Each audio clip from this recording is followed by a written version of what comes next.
अस्सलाम वालेकुम everyone, welcome and welcome back to my channel. अच्छा, आज जो है टुडे इज़ 16th ऑफ सितंबर 2024 और आज का जो ओपिनियन मुझे अच्छा लगा, जिसको मैंने सोचा कि मैं यूट्यूब पर डालूँगी, वो था मैम मलीहा लोधी का आज का आर्टिकल, रीगेनिंग ग्लोबल रेलिवेंस। अच्छा, जो हमारा पैटर्न होगा वो ये होगा कि सबसे पहले हम जो ये आर्टिकल है इसका मेजर जो क्रक्स है वो निकालेंगे कि राइटर ने बेसिकली इसके अंदर क्या चीज़ एड्रेस की है, उसको स्टेप बाय स्टेप हम समझेंगे। हम इसमें से इम्पॉर्टेंट फैक्ट्स निकालेंगे, ठीक है, इम्पॉर्टेंट एरियाज हाईलाइट करेंगे आर्टिकल के। उसके बाद हम इसमें से सेंटेंस स्ट्रक्चर को सीखेंगे, वो कैब निकालेंगे और एट दी एंड हम देखेंगे कि CSS के अंदर ये टॉपिक अगर आए एग्जैक्टली ऐसे ही या अगर एग्जैक्टली ऐसे ना भी आए और किन डोमेन्स में आए तो हम इस आर्टिकल को उसमें अप्लाई कर सकेंगे। चलें शुरू करते हैं। अच्छा, सबसे पहले आप ज़रा जो टॉपिक है उसके ऊपर गौर करें। Regaining global relevance. रेलिवेंस कहते हैं कि रिलेट रहना, रेलिवेंट रहना, इररेलिवेंट ना हो जाना, और रीगेनिंग मतलब कि दोबारा हासिल करना ग्लोबल रेलिवेंस। इससे मुराद ये है कि अब जो हमारे ग्लोबली जो भी इश्यूज चल रहे हैं उसमें पाकिस्तान जो है वो इररेलिवेंट हो चुका है, ठीक है। राइटर अपनी बात का आगाज़ ही यहाँ से करती हैं। आप देखिए, Pakistan is becoming increasingly marginalised in international affairs. Pakistan marginalised हो चुका है। मार्जिनलाइज्ड का मतलब होता है कि एक कोने में लग जा। It is no able to shape the strategic environment in its neighbourhood to advance its interest. अच्छा, अब यहाँ पर ज़रा बात को समझिएगा, बात बड़ी इंपॉर्टेंट है। किसी भी मुल्क के लिए ना बहुत ज़रूरी होता है कि वो जो ग्लोबल इश्यूज़ हैं उसके अंदर अपना किरदार अदा करता रहे और मार्जिनलाइज्ड ना हो जाए। अब जहाँ तक पाकिस्तान की बात है, आप देखें कि पाकिस्तान की जो से है, ठीक है, से होता है ना कहना, वो ख़त्म हो गई है। ख़त्म हो गई तो खैर ज़रा ज़्यादा इंटेंस हो जाएगा, आप ये कह सकते हैं कि कम हो गई है, ठीक है। अब कैसे इस चीज़ को हम साबित करेंगे और इस चीज़ का क्या नुकसान है बेसिकली पाकिस्तान को, उस चीज़ को भी हम देखेंगे। अच्छा देखें, अब वो कहते हैं कि अगर हम पाकिस्तान को उठाकर देख लें फ्रॉम 1947, ठीक है, तो पाकिस्तान जब आज़ाद हुआ तो उस वक्त दुनिया जो है वो दो ब्लॉक्स में तकसीम हुई हुई थी। आपको पता है कि USSR और USA, ठीक है, दो ब्लॉक्स थे। अब उस वक्त क्या था कि बड़ी अच्छी निगोशिएशंस पाकिस्तान की हुई। दोनों ब्लॉक्स का एक वो रुझान था कि पाकिस्तान हमारे ब्लॉक में शामिल हो, हमारे ब्लॉक में, क्योंकि उसकी रीज़न ये है कि हमारी जो लोकेशन है ना वो बड़ी ज़बरदस्त है अल्हम्दुलिल्लाह, कि हमारे साथ समुंदर भी लग रहा है और हम बहुत ज़्यादा कनेक्टिविटी फ्राहम कर रहे हैं। अगर आप नक्शे पर गौर देखें ना, गौर करें। अच्छा, इसके अंदर देखें कि जी ये है हमारे पास पाकिस्तान। पाकिस्तान के साथ यहाँ पे ये वाले जो स्टेट्स हैं ना, उज़्बेकिस्तान, तुर्कमानिस्तान, ताजिकिस्तान, कज़ाकिस्तान, इनको कहते हैं जी कार्स, सेंट्रल एशियन रिपब्लिक्स। अब पाकिस्तान इनके साथ कनेक्टिविटी कर रहा है, दे रहा है ना। अब देखें यहाँ पे इंडिया है, इंडिया तो नहीं दे रहा ना उनके साथ कनेक्टिविटी, पाकिस्तान दे रहा है। इसी तरह से जी पाकिस्तान यहाँ पर चाइना के साथ कनेक्टिविटी दे रहा है, यहाँ इंडिया के साथ दे रहा है, इस तरफ उसके अफ़गानिस्तान है, इस तरफ ईरान है, ठीक है, और यहाँ पर है जी समुंदर। और समुंदर एक बहुत बड़ा असासा होता है किसी भी कंट्री का, क्योंकि अब देखें ये अफ़गानिस्तान है ना, अफ़गानिस्तान एक लैंड लॉक स्टेट है, इसके पास समुंदर नहीं है, जो कि इसका बहुत बड़ा डिसएडवांटेज है। इसी तरह से आप रशिया को देखें, रशिया का साइज़ कितना बड़ा साइज़ है, मगर इतना बड़ा साइज़ होने के बावजूद भी उसके पास कोई एक सी पोर्ट नहीं है जो ढंग की हो।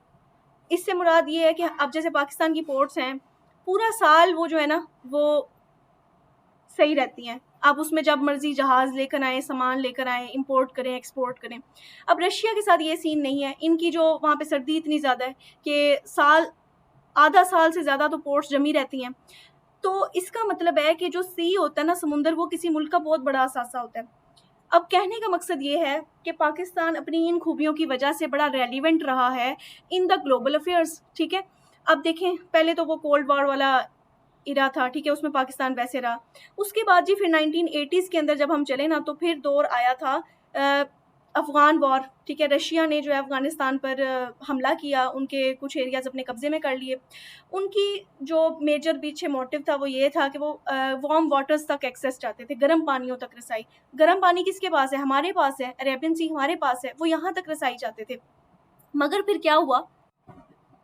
अच्छा, तो जैसे ही हमारे पास 1980s का दौर आता है, उसमें क्या था कि पाकिस्तान जो है वो दोबारा से फ्रंट लाइन स्टेट बन जाता है, क्योंकि आपको मैंने बताया कि रशिया जो है ना, वो अटैक करता है अफ़गानिस्तान के ऊपर, ठीक है?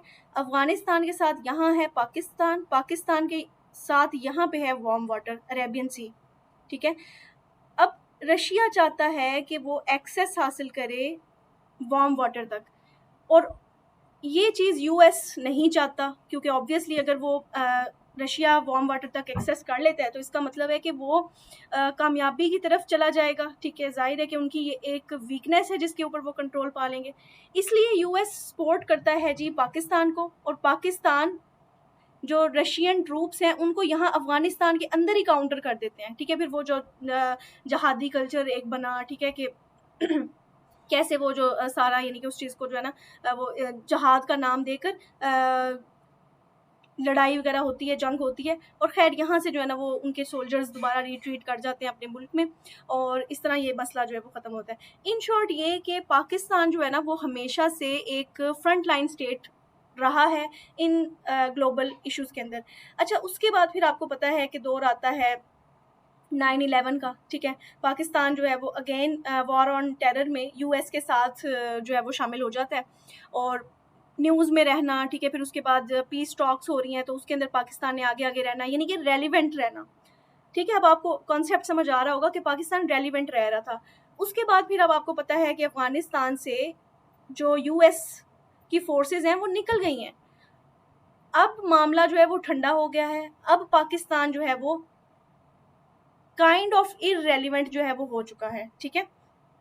अच्छा, अब मसला ये है कि पाकिस्तान को जो है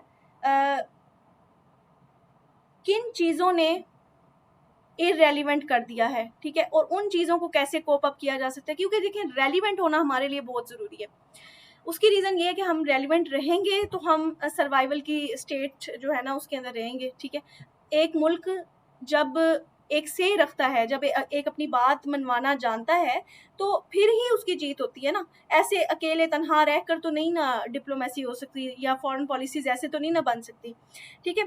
अच्छा, अब देखें जी, अब वो कहते हैं कि बेसिक जो इशू है ना पाकिस्तान के इररेलेवेंट हो जाने का, वो तो सारी बातें ठीक हैं कि जो एक्सटर्नल फैक्टर्स थे ना, यानी कि कभी वॉर्स हो रही हैं, कभी कुछ हो रहा है, तो उनकी वजह से पाकिस्तान जो है ना वो फ्रंट लाइन स्टेट बना रहा।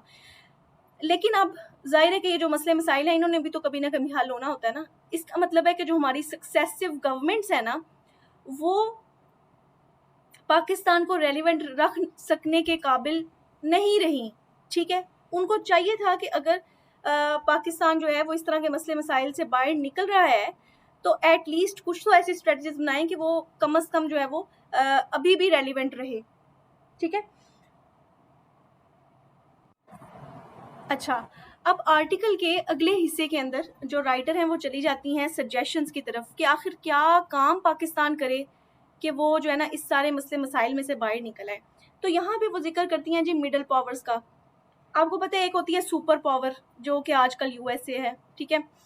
फिर उससे कम, फिर मिडल पावर्स, फिर बिल्कुल लोअर पावर्स। अब मिडल पावर्स की कैटेगरी क्या के अंदर कौन कौन से ममालिक आते हैं, जैसे तुर्की हो गया, ठीक है, सऊदी अरेबिया हो गया, ठीक है, ये सारे ममालिक। अब वो कह रहे हैं कि ये मिडल पावर्स जो हैं ये कैसे जो है ना अपनी इस एबिलिटी को यूज़ करती हैं और जियो पॉलिटिक्स में अपना किरदार अदा कर रही होती हैं, ठीक है? उन चीज़ों को हमें समझने की ज़रूरत है। जब हम उनकी स्ट्रेटजीज़ को समझ जाएंगे तो हम जो है ना अपना वो जो सजेशंस हैं अपनी यानी कि इम्प्रूवमेंट जो है वो कर सकेंगे, ठीक है? अच्छा देखें, पहली सजेशन ये है कि पाकिस्तान को ना किसी भी किस्म की क्रॉस फायर में नहीं आना चाहिए। अब इससे क्या मुराद है? अच्छा, बाय द वे अगर आपको नहीं पता तो हर रोज़ शाम को मैं डॉन के ऊपर क्लासेस लेती हूँ जिसके अंदर मैं तमाम जो ओपिनियंस और एडिटोरियल्स हैं उनको डिस्कस करती हूँ, ठीक है? क्योंकि यूट्यूब के ऊपर सारा अखबार डालना जो है ना वो पॉसिबल नहीं है। तो अगर आप क्लासेस ज्वाइन करना चाहते हैं, you can contact me on WhatsApp, और आप जो है वो उस क्लास को ज्वाइन कर सकते हैं।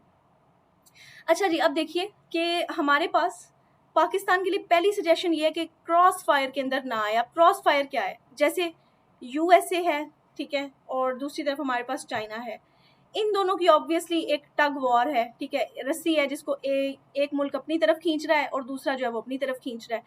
इसके अंदर पाकिस्तान को नहीं आना चाहिए। पाकिस्तान को ऐसी स्ट्रेटजीज बनानी चाहिए कि वो इन दोनों से बचा के, बिल्कुल जैसे वो कहते हैं ना कि तकवा क्या है, तो तकवा ये है कि जो दुनिया है वो खारदार जो कांटे हैं उनसे भरी पड़ी है और आपने अपने ऐसे बचा के गुजरना है कि जैसे आपका कपड़ा जो है ना वो किसी कांटे में फंसे और चिर ना जाए, ठीक है।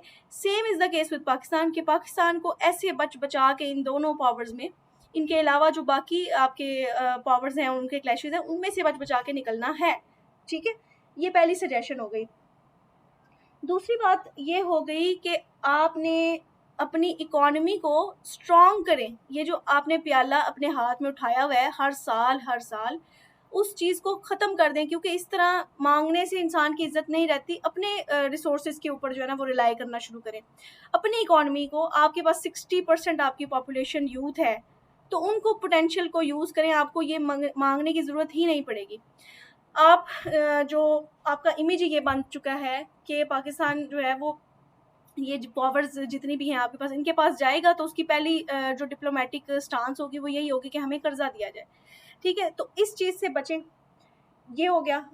तीसरी चीज़ यहाँ पे है कि अपने लोगों को एजुकेट करें, अपनी वर्कफोर्स को स्किल फ्राहम करें, साइंटिफिक और टेक्निकल नॉलेज दें ताकि वो ऐसी स्किल्स सीख सकें कि जिससे आपके मुल्क में डॉलर्स आएँ। जब आपका मुल्क कमाएगा तो वैसे ही लोगों के स्टैंडर्ड जो है ना वो बढ़ जाएंगे, ठीक है। अब इसमें आप सिंगापुर की एग्जांपल कोट कर सकते हैं। सिंगापुर एक बहुत आम सा मुल्क था, बहुत छोटा सा, वैसे आपको पता है इसका साइज़ है, तो बड़ा आम सा मुल्क था, गुर्बत भी थी, लोग भी बड़ा फाके काट रहे थे, हुकूमतें भी कोई अच्छी नहीं थी। लेकिन बाद में उनमें ऐसी चेंजेस आई कि अब वहाँ पे गुर्बत नाम को नहीं है। जो एक एवरेज इनकम रिक्वायर्ड होती है कि अगर कोई इंसान या कोई किसी मुल्क के बाशिंदे उतना कमा रहे हैं ना तो वो बहुत अच्छी यानी कि हालत में होते हैं। तो सिंगापुर के जो बासी हैं वो उनसे पता नहीं कितने गुना ज़्यादा उस लिमिट से कमा रहे हैं, एक हर आम शहरी, हर आम बंदा, सिर्फ इसलिए कि उन्होंने टेक्नोलॉजी को, ठीक है, उन्होंने एजुकेशन को प्रमोट किया है और इस तरह की स्ट्रेटजीज बनाई। तो पाकिस्तान को भी इस तरह की स्ट्रेटजीज की ज़रूरत है। उसके बाद लास्ट चीज़ जो सजेशन राइटर देती हैं वो कहती हैं कि जी सॉफ्ट पावर का यूज़ करें डिप्लोमेटिक स्किल्स में। सॉफ्ट पावर होती है कल्चरल एक्सचेंज, ठीक है जी, पाकिस्तान का इमेज दुरुस्त करें, पाकिस्तान की जो टूरिज़्म है उसको प्रमोट करें, इस तरह के काम करें कि आपका सॉफ्ट इमेज बने, ठीक है। अब देखें, जब भी आप के जहन में समझ लें कि अगर आपके पास इतने वसाइल हैं कि आप दुनिया घूम सकते हैं, आपके जहन में पहला नाम जो है वो पेरिस का आएगा कि जी मैंने आईफल टावर जो है ना उधर जाके देखना है, उसको आईफल टावर को देखना है। अब क्यों? क्योंकि उन्होंने सॉफ्ट पावर के ज़रिए अपने मुल्क के टूरिज़्म का इतना एक बना रखा है, एक चार्म इतना बना रखा है कि आपको ऐसा लगता है कि आईफल टावर पता नहीं शायद कोई आसमानों से उतरी हुई चीज़ है कि वो हमने देखनी है, ठीक है। ऐसा है कि नहीं है, आप मुझे बताएं। तो इसका मतलब है कि soft power is very important when it comes to diplomacy, ठीक है। तो ये आप करें। अच्छा, इसके बाद मुझे जो अल्फाज मुश्किल आए हैं उसके मैंने उठा के यहाँ पे आपके सारे सिनोनिम्स वगैरह लिख दिए हैं, उसको एक दफ़ा पढ़ लेते हैं। कैटापल्ट का मतलब होता है जी प्रोपेल करना, लॉन्च करना, सेंड, ठीक है। यानी कि कोई चीज़ आप, कोई स्ट्रेटजी, कोई इस तरह की चीज़ जो है ना वो आप लॉन्च करें या कर रहे हैं, ठीक है। अच्छा, प्रेसिपिटसली का मतलब होता है, प्रेसिपिटसली, हेस्टली, तेज़ी से, वेरी स्टीपली, ठीक है। इंट्रिंसिक, इंट्रिंसिक कहते हैं अंदरूनी को, इनहेरेंट, इनेट, ठीक है, इनब्रिड, जैसे वो he is very intelligent, he is intrinsically very intelligent, कि वो इनहेरेंट तौर पे या उसके अंदर एक सलाहियत पहले से ही पाई जा रही है, ठीक है। इसी तरह से जी पैराडाइम लफ्ज़ होता है, इसका मतलब होता है एग्जाम्पल, प्रोटोटाइप, स्टैंडर्ड। ये इसके सिनोनिम्स हैं इस तरफ जो लिखे हुए हैं। या आप लोग बेशक नोट कर लें साथ साथ, या फिर अगर स्क्रीनशॉट लेना चाहे तो ले लें, बाद में इसको आप नोट कर लीजिएगा। अच्छा, ये देखें, ये मैंने ना फैक्ट बुक के अंदर ये अल्फाज डाले हुए हैं, आप भी इसी तरह से अपनी फैक्ट बुक बना कर ना उसमें जो है वो डालें। क्लाउड का मतलब होता है थ्रेट, मिनेंस, ग्लूम, डिस्पर्सल बखेरना, स्कैटर करना, डिसिपेशन करना।